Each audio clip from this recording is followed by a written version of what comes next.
The race is on, and Lando Norris so nearly claimed his first Formula One victory in the Russian Grand Prix, only to be hung out to dry by late race rain that allowed Lewis Hamilton to take his long-awaited 100th victory.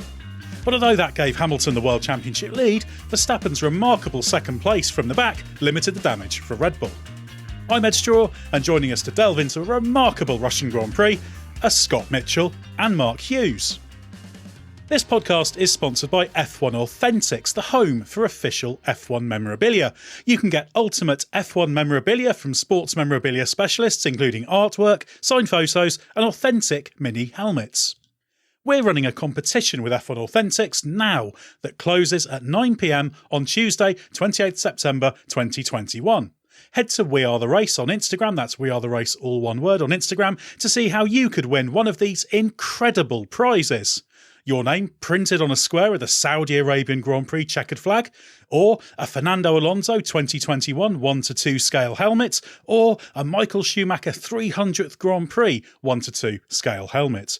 Visit f1authentics.com to find out more about what they do. Well, Mark, you're not eligible for the F1 Authentics competition, I must stress that, but what takes your fancy there? The Schumacher helmet for me. I think I could get quite into collecting those miniature helmets. But yeah, if I had the choice of those, Schumacher, I guess. And the Netflix film of documentaries just come out of him, so he's very much the front of our minds at the moment. And that would be my choice. Yes. I can hear you're heading to the f1authentics.com website even as we speak. Actually, that Schumacher 300th Grand Prix helmet, I'm pretty sure that for the first session at Spa that year, because it was Spa 2012, we went out to watch and then instantly got rained on, didn't we? I think we went to sort of the far side of the circuit, Malmedy way, and then the rain came down. Yeah, I think we got a couple of installation laps in, didn't we? Yeah. It wasn't the best, that part of the session. Scott, how about you? Anything grabbing your attention there? Yeah, I think I'd be keen on one of the scale model helmets. Same reason Mark said. Could very easily get into collecting those. I've got a couple of different ones at home. I've got a couple of scale model cars as well, because I've tried to. I have like something to mark like each of the seasons that I've covered. So whether it's Formula E, touring cars, Formula One. So. I could do that, and also like the Schumacher one would be a good one for me, because I very nearly bought that very helmet about 18 months ago. So if I was able to, blag myself a free one, that would actually end up being quite good. I'd feel winning any competition is obviously great, but if I won that after purchasing it 18 months ago, I'd have been pretty disappointed. Well, I've got to stress you're not eligible for the competition, but all the listeners are. That's what you think. Well, as I said, head to We Are The Race on Instagram to see how you could win one of these prizes. But let's get into the race. Now, Scott, this is one of those races where I think it's logical to start with the end. So let's have a look at the crazy closing stages of the race. Norris led, with Hamilton chasing him, but without ever having got quite close enough to make a convincing attempt to pass. Then the rain came on lap 46-ish. The key call was on lap 49 when Hamilton was brought in for intermediates by Mercedes and Norris stayed out. A decision that proved disastrous for McLaren. Hamilton won while Norris plummeted to cross the line 7th with fastest lap little consolation. We had loads of questions from the Race Members Club members about this. Michael Passingham said, could McLaren have done a better job convincing Norris to come in? Niall Boyle says, for Norris, was it inexperience or pig-headedness that meant he didn't change his tyres when he had the chance? Says poor strategy call cost him there. And Simon T said he was amazed the McLaren pit wall didn't bring him in and would like the decision-making process explained. So all similar questions. So did they get it spectacularly wrong? Well, yeah, because obviously it ended up backfiring massively. He stayed out. Not only did he stay out one lap too long, I think it was his second extra lap, wasn't it? That the rain came down particularly heavily, and obviously sent him. It very nearly sent him into the barriers and into retirement. So he's actually lucky he scored any points at all. When Hamilton was being told to come in by Mercedes, I think I was saying to you, Ed, when we were chatting during the race, like we normally do, no brainer for me. I thought Merck should bring Hamilton in as. Not obviously as soon as there was the first drops of rain, but it made total sense to me. They had, I think, because Sergio Perez wasn't a factor behind. He'd rejoined after a slow pit stop and rejoined behind. I think it was Sainz and Ricciardo. So the top two had built this huge buffer, which meant actually that Hamilton and Norris had a pit stop and more in hand. So I was looking at that and thinking, well, now the rain's coming. Norris seems to be driving quite aggressively. Hamilton a bit more cautiously. He's not catching him. It doesn't look like he's pressuring him. Pit, because you've got the space and you've got another dozen or so seconds as well.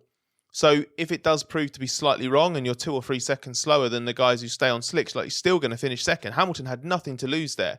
It was a really easy call for them. So I totally got that. But I didn't know what Norris should do. Because in that situation, when you have everything to lose as the guy who's out in front, that it's very difficult to pull the pin and come in. Where I think they got it wrong is once Hamilton had stopped, the rain was a bit heavier on the lap that Norris continued on, that should have triggered a really forceful McLaren pit wall. No, we need to be on the inters. The rain's clearly coming. Everyone else can see the rain coming. We've got to stop. But there was just a little bit of hesitancy. They didn't want to completely overrule Norris, so he stayed out, and we saw the consequences of that. It was very difficult because when we were having that conversation, I felt they should both stay out, but that's only because I didn't realise there was that second front of rain that was just behind the one that came through. So I thought the rain had stopped at that point, and it was going to be one of those things of they could maintain the tyre temperature. It never got quite wet enough to be a problem, but then, of course, it was the fact the rain came back. Toto Wolff was asked after the race to run through what weather tools they have that gave them an advantage over McLaren, and he just said, well, we just looked at the Meteo France weather service that we've got, that everyone's got, and it told us that. So that seemed to be a little bit him saying this was quite obvious to us. But yeah, a difficult situation.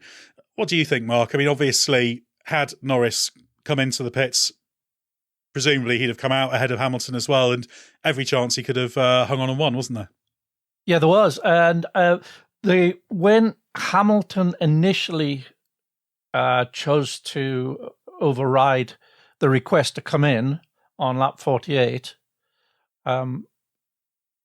had Norris, I mean, Norris was leading, but so I don't mean McLaren should have responded to that, but had Norris come in when he was asked on 48 and had Lewis subsequently overrode Mercedes' request for him to come in, Mercedes would have lost that race. So they were a little bit lucky in that Norris did have that refusal to comply.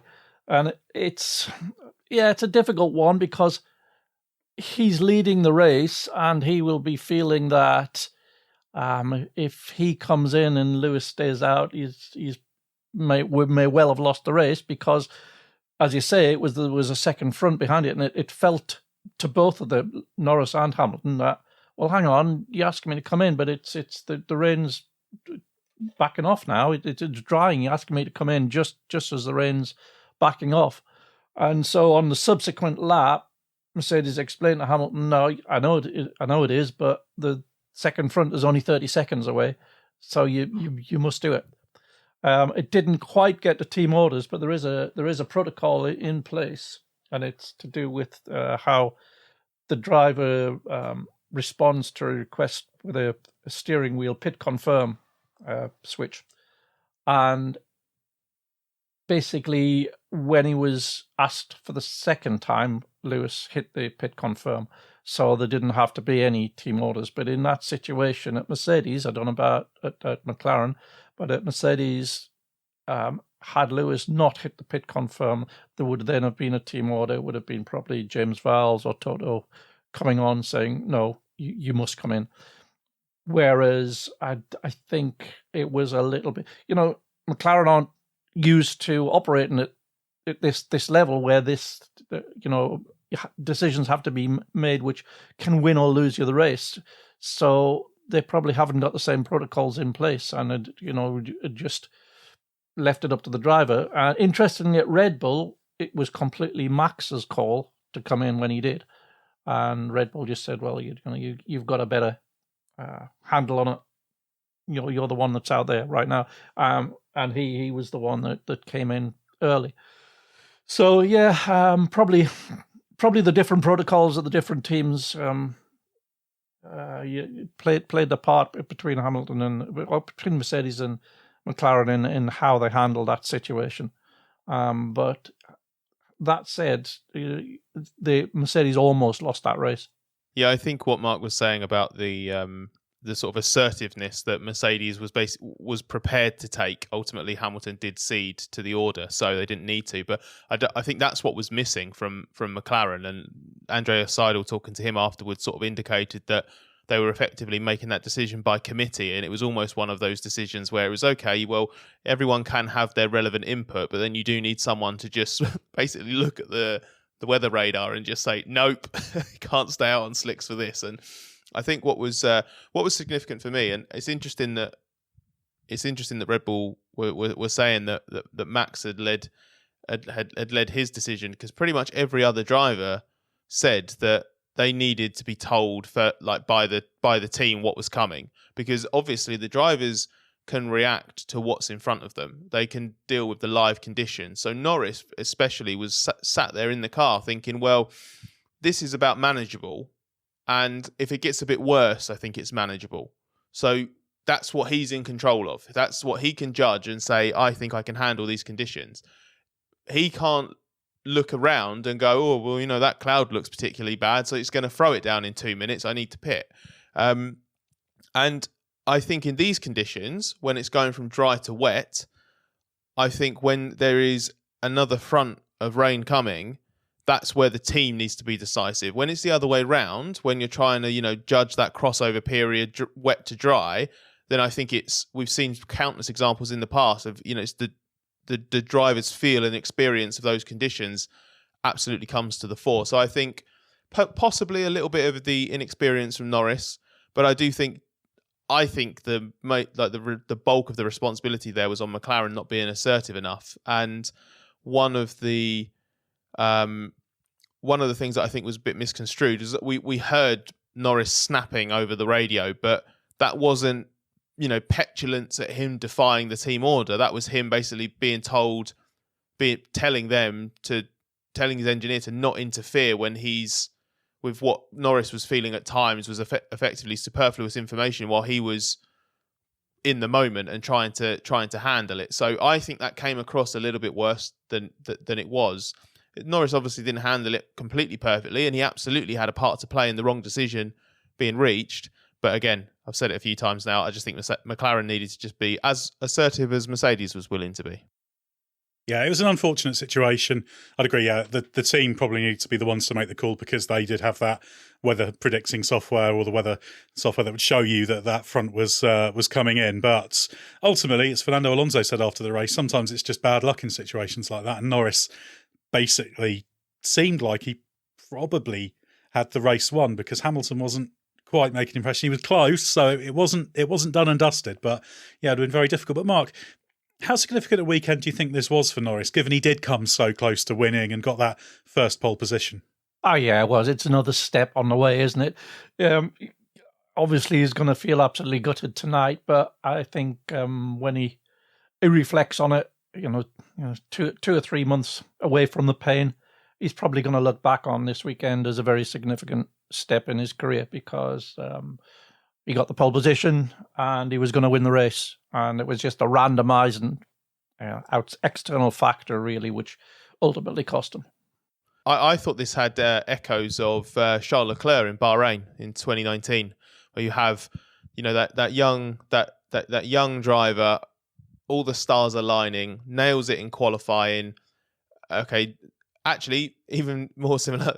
Both lost the lead at the start of the race and had to find their way back. Kept calm when they could have lost their head a little bit, and drove absolutely exemplary, and then lost it in heartbreaking circumstances at the end. So this did echo that Leclerc loss in 19, and I also think it sent exactly the same message. Obviously, the circumstances aren't entirely different, unless Charles did something back in whatever it was, April 2019, to fry the control electronics on his Ferrari. I think he was completely blameless in his defeat. Whereas, as we said earlier, Lando does have a part to play in what happened here. But up to that point, Lando did everything, didn't he? Such a strong statement to show that after Monza, where he'd had this feeling of, I just really wish I could have gone for the win, but it was Daniel in front of me and I didn't want to jeopardise the team's 1-2 first win since 2012. Lando said that was still on his mind. It had been playing on his mind a little bit, because there was just a what could have been. if he'd been allowed to challenge Ricciardo at Monza, could he have won in Formula One for the first time? And here he was with an opportunity to make amends because of the circumstances around Lewis's race. Norris actually, he didn't have a free run at it, but he had the buffer in place that he needed to have that little edge over the faster Mercedes. Did a great job to get back ahead of Carlos Sainz early on. Did absolutely everything right. And then it's just that twist at the end takes it away from him. But I think he's proved plenty of times this season already that he's a top-line driver in the making, if not already.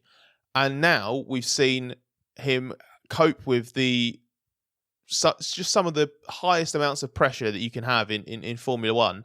And if he'd won that race, no one would have said, oh yeah, but he got a bit lucky, didn't he? That would have been absolutely earned the hard way, completely on merit. So he doesn't have the trophy to show for it. He doesn't have the points to show for it. But everything else about that performance was that of a race winner, wasn't it?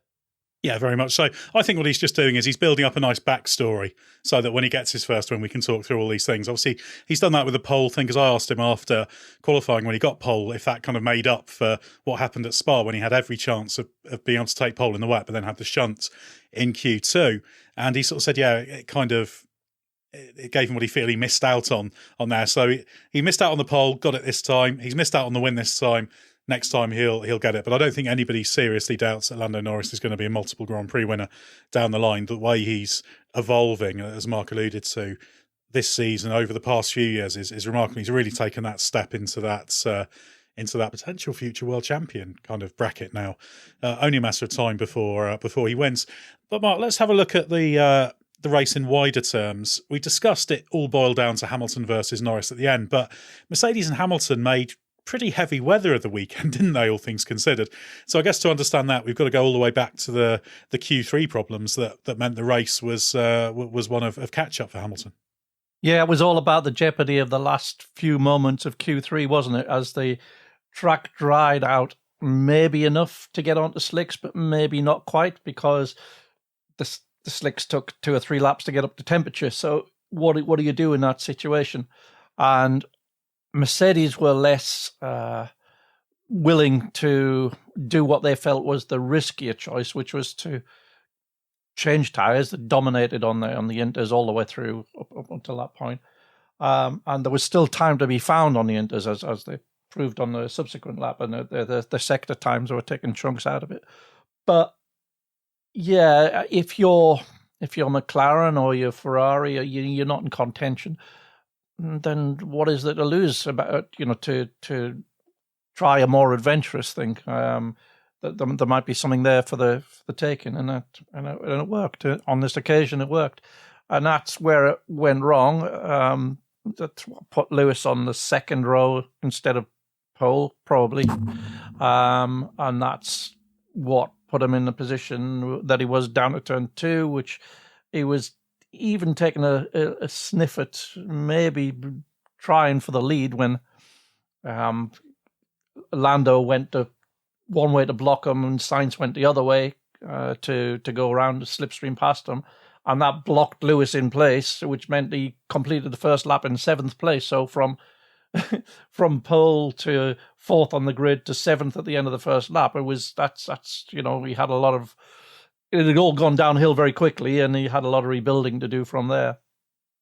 It was one of those classic ones, wasn't it, for a fast car that's out of position, that he was contained for the first part of the race, wasn't it? It wasn't until, I think, Ricciardo pitted, so about lap 22, that Hamilton finally was actually able to make some progress. He was basically frozen, wasn't he, for the first, not far off half of the race, really. But then he started to show that pace, and it was that kind of middle phase of the race before his stop and after his stop where he turned it into him versus Norris, wasn't it? Yeah, exactly. And it was, I think, probably a very big relief that Ricciardo stopped when he did, because he'd been told do the opposite of what Ricciardo does on this lap. And Ricciardo came in on that lap, and that gave Lewis the free air. But had he not done, Perez was just behind and Verstappen was only 3 seconds back. So it was the Red Bulls were looking very threatening at that point, and it was getting, because they'd started on the hard tyre, so they had to basically run long enough that they could give themselves a short enough stint to run the medium, and it was getting close to that sort of part of the race where it was going to be feasible to do that, in which case, if Hamilton had still been stuck there behind that McLaren, they could have been looking at undercutting ahead of him and getting onto the medium tyre and obviously getting a faster outlap, etc. So yeah, it was reaching a critical moment when Ricciardo just got out of the way in time. And I guess the key question, once Hamilton had caught him, anyone wants to say for certain that Hamilton would have been able to pass Norris?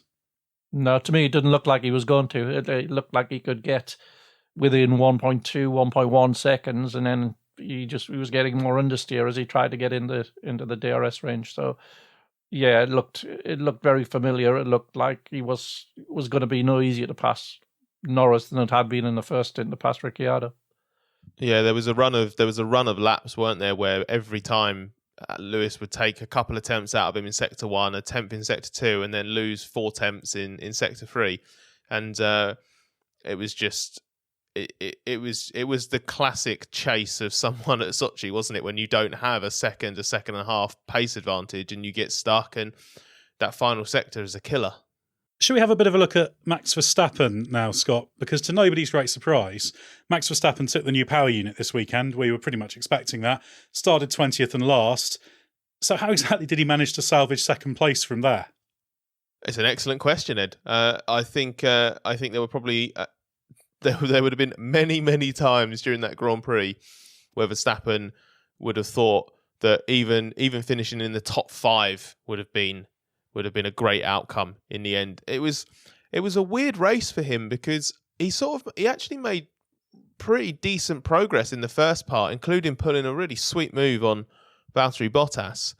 And he was actually sort of just chipping away towards the top 10. And what you were saying earlier about Lewis being contained almost in that first stint, how many times have we seen this before where that first stint when people are in a DRS train and everyone's managing everything, the fuel loads are at their maximum, it's a bit of a waiting game.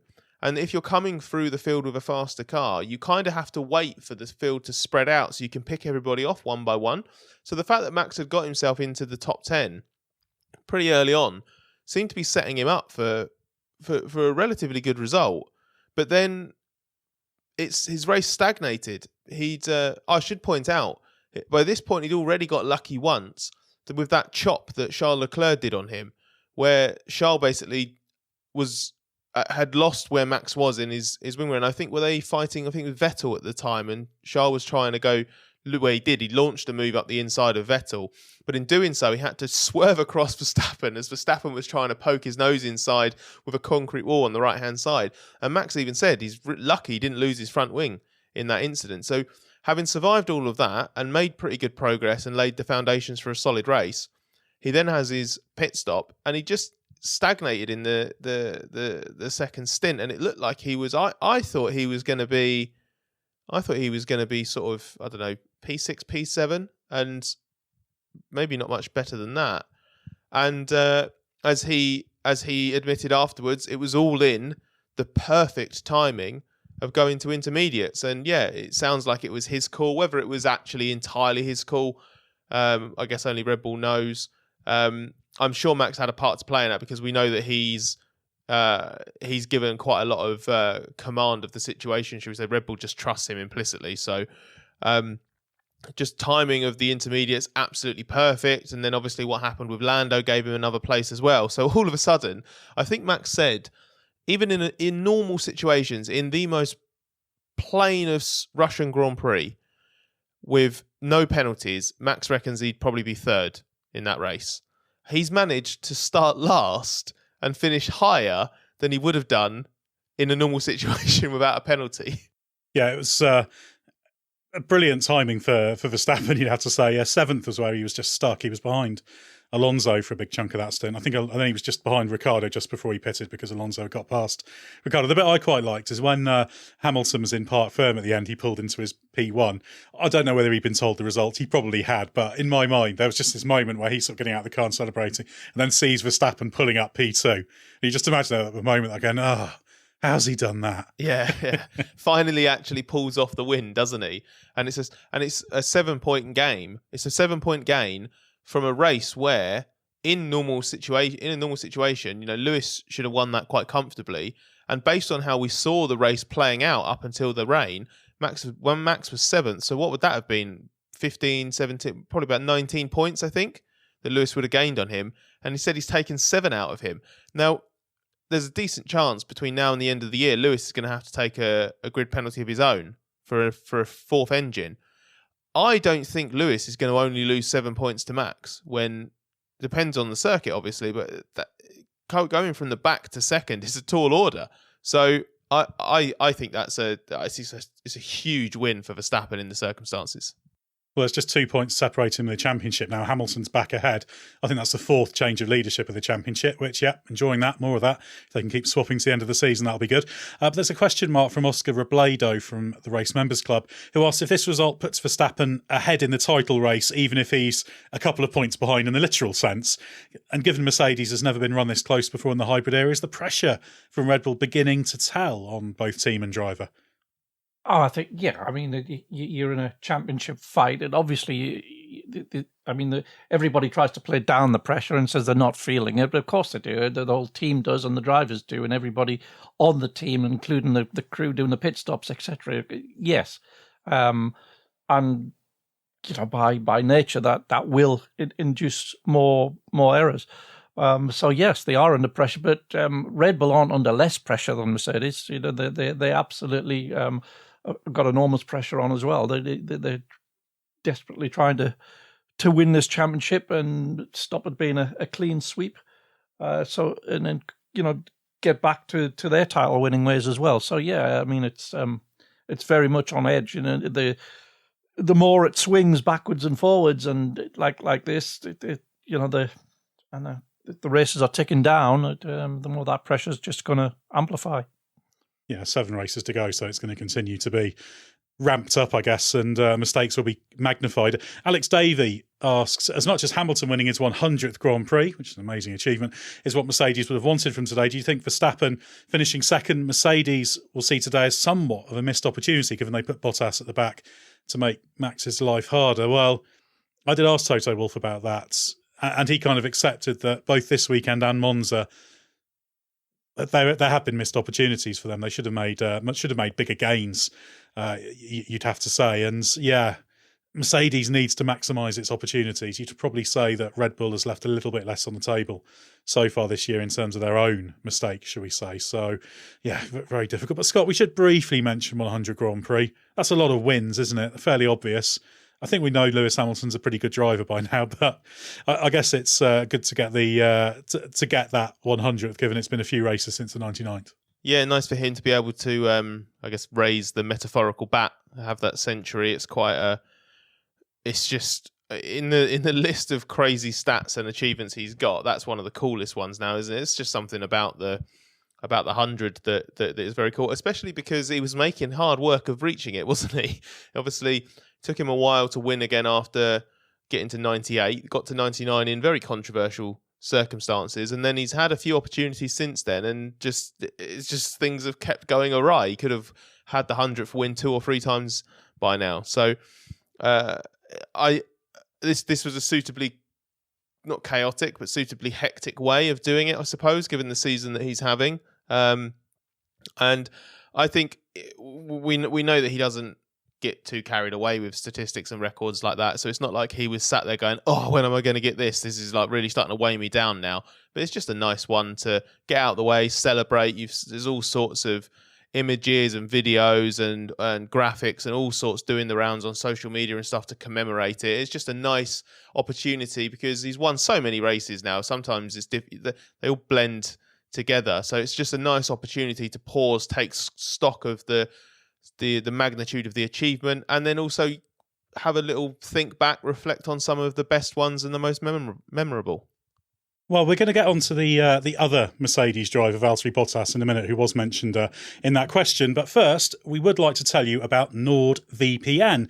If you don't know what a VPN is, it's a virtual private network. In times when internet security is more important than ever, a VPN will protect you online. All three of us, in fact, use VPNs, given we spend so much time travelling, which means lots of unsecured public Wi-Fi in airports, hotels, media centres, coffee shops, and the like. But for anyone who ever logs on to the internet in public areas, a VPN is a massively important tool. Very simple to use as well, but it hides your IP address and you can change your virtual location so you can access geographically restricted content on websites. For those of us covering F1, it's a vital tool of the trade as well, as occasionally we go to places where you can't access your emails or certain social media platforms without a VPN. Do you remember that, Mark, when we first went to a certain country and everyone was discovering the joy of VPNs some years ago? I do, yes. Yeah, and it was that particular country had lots of people monitoring everybody's networks, and apart from the VPN issue, there was also they were seeing who had viruses, and the guy next to me, who'll be nameless, but you could probably guess who it was, hadn't bothered with any security, and people came rushing out, these IT people came rushing out in a big panic, saying, "You got 102 viruses on your computer, Mr. Bleep." And they sorted it out for him. There's always someone with a dodgy laptop, isn't there? It's just unavoidable. But this is why NordVPN is so important. So we were able to use it to access emails and social media platforms, and still do. And I must admit, when I first signed up for that, I didn't realise just how important it was for the privacy and security side, and until much more recently. NordVPN is high speed as well, very high speed. In fact, I'm connected using it now, and this podcast is flying along brilliantly in terms of recording it. I can see both Scott and Mark very clearly on this video call. So yeah, certainly fast. And if it sounds complicated with talk of encryption tunnels and IP addresses and all that, it's actually incredibly easy to use. You just sign up, switch it on, and you're away.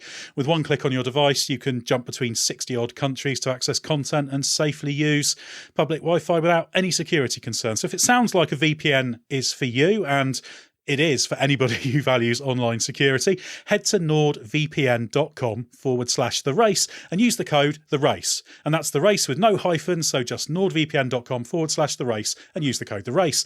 Our limited time only offer allows you to get 73% off a 2-year NordVPN plan plus 4 bonus months on top of that. And if you're still not sure if a VPN is for you, there's a 30-day money-back guarantee. So head for nordvpn.com/the race and use the code the race. Well, let's get back to Valtteri Bottas, Mark. I don't know whether he was using a VPN during the race. I doubt it, but there were plenty of reasons to think this could be a pretty big weekend for him, but it ended up not being, didn't it? He was 7th in qualifying, started down in 16th thanks to the power unit. Changes tomorrow. Salter asks, knowing that he isn't the best in defending his position, why did Mercedes decide to take the new PU and put him at the back of the grid? Because Verstappen got past him pretty easily and Bottas was finding it difficult to make up places until he jumped onto the intermediates. And we had a similar question from Edd Straw about whether it was the right call to make the changes. It's slightly more complicated, the engine change, than perhaps was presented in some quarters, isn't it? Yes, there was a technical reason for changing the power unit, we understand. But also, as a bonus, I guess they were thinking it would at least delay Max's progress through the field, and therefore potentially how many positions he could make up. But that sort of went by the wayside as early as lap 6 with that move that you mentioned earlier on with that Max put on Valtteri. Yeah, I mean, the thinking also, he'd qualified, 7th? The thinking also was that he might struggle to make much headway past the likes of Ricciardo and Russell from that grid slot where he was, and so that there was also that. Yeah, in hindsight, they're all like in all these things. When something doesn't work out, you can look back and say, "Yeah, well, that was obviously wrong, wasn't it?" And yeah, I don't know. I just think Valtteri didn't have a very good weekend, and it was made worse for him by the events of qualifying with the weather and then with the delay from Lewis, although that didn't actually change anything in terms of how many laps Valtteri could have got in on the slick tyres. But yeah, I don't think it was a very good performance from Valtteri at all, and he didn't seem as though he was really up for it this weekend. I think the Mercedes engine change ended up playing out pretty well purely because of how Bottas got saved by the rain and the switch to the inters at the end, because I think Merc were sort of left thinking that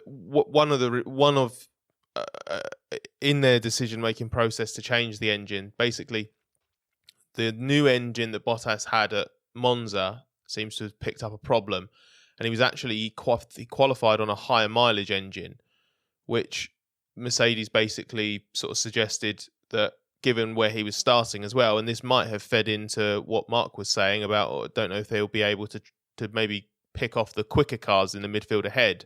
Higher mileage engine might not have helped with that. And they were sort of thinking, well, actually, maybe they should have just left the high mileage one in and started 7th, because the new one didn't exactly help him make progress. But obviously, they have now put a new one in the pool, and by a large element of luck, Bottas has come out of the race with a 5th place finish. So it's ended up working out pretty well for Mercedes in the circumstances. That could have actually been a much bigger bit of something backfiring than it was, especially as obviously it looked like at one point Sergio Perez was going to be gunning for a podium. He ended up falling down the order. Okay, Max benefited as well, but so did Bottas. So Merc have ended up coming out of this extending their lead in both championships. Yeah, and partly thanks to the chaos of those late stages in the race. Another driver who could have been better or worse, I guess, at times in the race, Scott, was Carlos Sainz. He was very unhappy at one stage in the race, wasn't he, when he was told he was 5th, having led in the first stint, but he came through to finish 3rd. I personally was really impressed with his decision-making, the way he executed that start. Very, very well done. But Sean Rooney says, today Ferrari found itself well out of the mix, both before and after the rain fell. Was the fact that at one point Sainz found himself 30 seconds behind the race leaders an example of classic Ferrari strategy disarray, or a driver taking too much out of the tyres and not being able to execute the strategy? Well, I don't think... I think Sainz has done a very good job of getting quite close to the maximum of the Ferrari over one lap, but there does seem to be a little bit of him just not quite having cracked it in the races. We've seen at least a couple of races now where Leclerc's race pace is just better and he seems to manage the tyres a little bit better. So Carlos has talked about just needing to just keep improving, keep understanding the Ferrari, get the most out of it. He feels that this was his cleanest weekend for Ferrari so far and the best one overall, but obviously it still wasn't perfect. So I think it was just, ultimately, he qualified out of position, didn't he? I know Lando was on pole for that reason as well. George Russell was 3rd for the same reasons, but there was always that element of, I think the McLaren was a quicker and more competitive package than the Ferrari this weekend. Then you've got a driver like Norris who's probably getting the most out of that package. Sainz in race trim, maybe a little bit below where the Ferrari quite is. I don't think the Ferrari would have slipped back the way it did if Leclerc was in it, for example. But also just the way the strategy played out. I think Sainz in that pack after the first pit stop, which is sort of, I think, why he ended up in that position where he's told, at this point, I think you're headed for 5th, or that was something like that was the message. And he responded with only 5th. He was so confused. So I think it's just a few different factors came together, and he's done well in the end to turn it into a 3rd place finish. Yeah, I thought it was a pretty good result for Sainz, all things considered, with the machinery he had. What did you make of it, Mark? I thought that was fine. Yeah, I think the Ferrari is a little bit prone to that, abusing the front tyre a little bit. And you have to be very sensitive to that. And I think he maybe not quite keyed in finely enough to feel it properly. And there was a period where he suddenly started pulling out a gap on Lando, and he went from, I don't know, less than a second ahead to like 2.3, 2.4 over three laps. And then pretty much immediately after that, he started losing time. And the left front had died, basically. So, yeah, I think it's something that the car is prone to, but I don't think he's quite on top of, feeling the last little edge of that. But I don't think it was a strategy error as such. I think the team just reacted as well as it could to how the car was. Yeah, it's always important to remember that the one strategy doesn't necessarily fit all, because it's the way you work the tyres. So sometimes two different teams making a stop on a certain lap in seemingly identical situations might be wrong for one and right for the other. So it's always important to factor that in. Mark, Fernando Alonso, he finished sixth. He was frustrated not to be third, actually, which was possible given he was cracking on and could have passed Perez if the rain hadn't intensified. And then he was one of the later ones to switch to intermediates. He made his cunning very clear on that first lap when he used the runoff on the opening lap. Karun Chandhok had spotted he did that on a recce lap as well. Niall Boyle asks why he wasn't penalised for that. You tend to get away with stuff like that on the first lap if it looks, feasible that he might have needed to go across there to avoid an accident. But yeah, the fact that he'd already practiced it did make it extra suspicious, didn't it? And I seem to recall a few years ago in his first career, he did something similar at Singapore on the little escape road there on the inside. But yes, I thought he was very much vintage Alonso this weekend. He looked on top of everything. He was very quick. He didn't quite managed to get the tyre in the sweet spot in qualifying, and I was surprised at, because he had a good running slot. He was one of the last across the line. But he just didn't get the tyre up to full temperature, and it only qualified sixth. But I mean, sixth was okay. But I thought he might have been fighting out pole with Norris and Sainz. But other than that, he to me looked very much like the vintage Alonso that we used to know. He was quick, he was aggressive, he was probably fighting cars which were quicker than his car. I thought it was terrific. I thought he was operating at a very high level this weekend. And I think his first corner, or second corner as it technically is, there was an element of premeditatedness about it, because you're okay if you go through that little chicane thing. And he's been complaining this year about drivers getting that advantage on the first lap. And so he's been saying, remember in Austria, saying, well, I'm going to start doing this now if the rules don't count. So he's warned people, he's complained about it, no one's been penalised for it. So I think he's absolutely within his rights to do that. Scott, George Russell, another star performance. 10th in the race perhaps wasn't as good as it should have been, given he felt 8th was possible. It didn't quite play out as he would have hoped, but he had another sensational qualifying performance to take third and held his own in the first stint, didn't he? Yeah, he did. He looked like he might make good on Toto Wolff's pre-race prediction that he could lead into turn 2, but that didn't quite go to plan. But yeah, he had a first stint, just to show how difficult it is to overtake at Sochi. He just had a first stint where he was just happily plodding along in third, which was a little bit. It's like when Nicholas Latifi found himself in third at the Hungarian Grand Prix. You just have a Williams just sort of doing its own thing, quick enough to just keep out of danger from the cars behind. It's actually just because it's not coincidence that this team, and especially this driver, keep cropping up when unusual circumstances and different conditions play out. So yeah, there's an element of luck in that regard, but it's not just that they're fluking their way into running third on the road. So when it happens, if it's once or twice a year, I just can't help but enjoy it, because it's kind of nice to see. And he was always, I think, to borrow a phrase that you use quite a lot, Ed, he was always battling gravity in that race, wasn't he? He was always going to fall down. It was a matter of whether he'd cut his losses enough to be able to hang on to the top 10. And the bottom line is, it's the 4th points finish in 5 races for George and Williams, which if you'd offered that to them at the start of the year, regardless of whether you'd thrown in the 2nd place in what was supposedly the Belgian Grand Prix, they'd have taken that, wouldn't they? Oh, definitely. Yeah, they've got a ridiculous amount. What's that? 23 points. 23 points they've got now, which is just a ridiculous number of points. For the 8th or 9th fastest car, it absolutely is. Yeah, no, it's really good. And it's difficult because they had to follow Stroll into the pits. There was a convenient gap that Stroll went for, and that probably wasn't ideal. And when the rain came Russell was already really struggling with the tyres that are well past their best. That once you get the tyres to a certain age, it's really hard to keep the temperature in them. And he was losing temperature, and he'd just been passed by Vettel for 10th place. So the rain was helpful for him. He was able to pit for intermediates. Mark, Kimi Räikkönen, remember him? Had his best result for 2 years with 8th place. On his return, he'd been out of action for 2 races with COVID-19. It's quite good to see him getting a result with a pretty strong race drive, especially after a fairly dismal wet qualifying. Yeah, he was just looked like a good professional performance. Didn't really put a foot wrong. He just he pretty much nailed his weekend, really.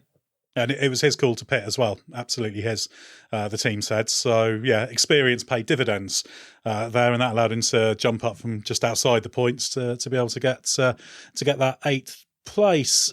Someone who didn't do quite so well, Scott, was Pierre Gasly, who seemed to be very angry this weekend. Angry after qualifying, angry after the race. So what was going on with him? Yeah, he must have got out the bed the wrong side both days. He was in a foul mood by the end of it. But it was because on both days and for the weekend overall, big opportunity missed for AlphaTauri. Had a lot of pace going into qualifying and felt like there was a lot more on the table, but they misjudged the way the conditions played out in qualifying. So he was angry at just the decision that the team had made and felt that he needed the strategy justifying to him because it didn't make any sense. He was absolutely furious. We saw it after qualifying, the amount of wheel banging and gesticulation and everything on the way back to the pits, and then even when he was coming into the garage as well, and then afterwards, because the FAA building that the drivers go through, where they get weighed out the back of that, is where it leads to the TV pen and the written media pen where we were waiting, and Pierre just came storming out of that, face like thunder, and he just disappeared around the corner behind a container, and then you just heard like an almighty thump on something like metal. So he'd obviously just like hit something to take some of the frustration out. He was absolutely furious there, and he just looked. I wouldn't say he looked angry after the race. After the race, he just looked fed up. He didn't understand why the team had misunderstood the weather situation effectively. It sounded like, not sure how, maybe this ties into what McLaren did. Maybe it's easy to do this, but it sounded like the team hadn't clocked the rain that was coming. Because he sort of suggested that, I think he even said, like, we didn't think there was going to be any more rain. And I think he was just looking at where some of the other cars ended up, both in qualifying and the race, and just thought, how have we ended up underperforming like this? Because these are conditions and these are situations we should be absolutely on it, making the most of our pace and scoring a big result. And instead, he's had an anonymous weekend. Yeah, and AlphaTauri and Gasly, there have been too many times where they've not got the results they should have done, really, because that car's very quick. Obviously, Gasly's been driving very well, largely. Yuki Tsunoda, his confidence seems to have really, really vanished, particularly the second half of the season. I thought he finished the first half of the year pretty strongly, but really hasn't built on that. But it's been difficult for them.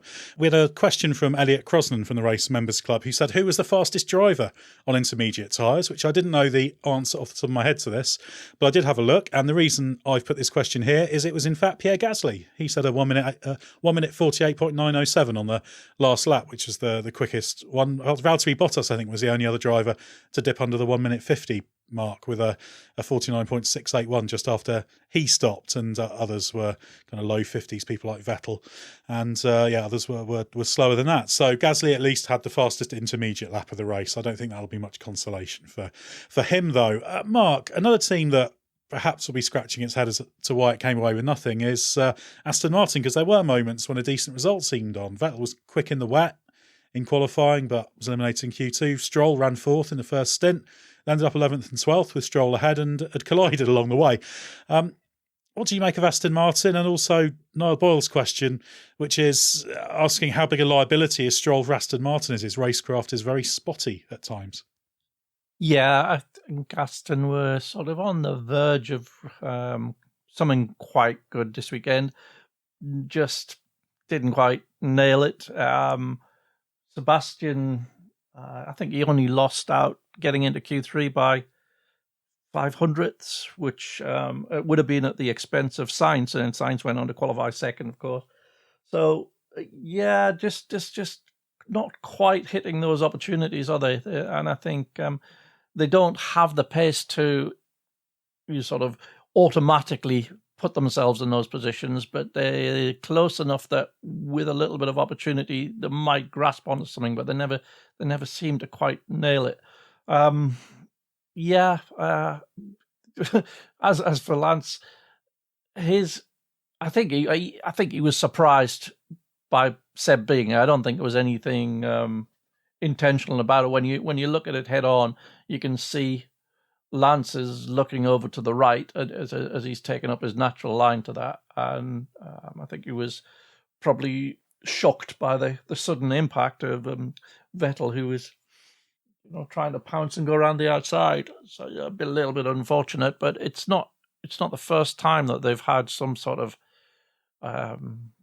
incident or close incident on track, and it'll be getting a little bit niggly there, I would think.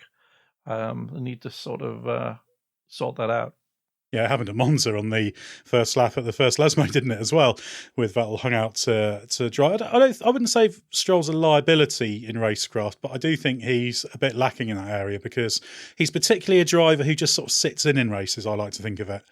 I never kind of feel like, even when he's got the pace, except for first laps when he can make up good ground, he just sort of tends to just be there and not be able to prize those openings and that kind of thing. So he's fine, Stroll, as a driver, but we know why he's there, and I'm not convinced that his ultimate potential is certainly to be a world champion. Let's say I should probably be stronger than not convinced. There's also a question from David Claiborne, who asked about the logic of pitting Stroll so early, given he was running fourth and he was the first to stop at the end of lap 12. What do you make of that, Mark? There was that really inviting gap, wasn't there, down the order? So I guess someone was always going to take it.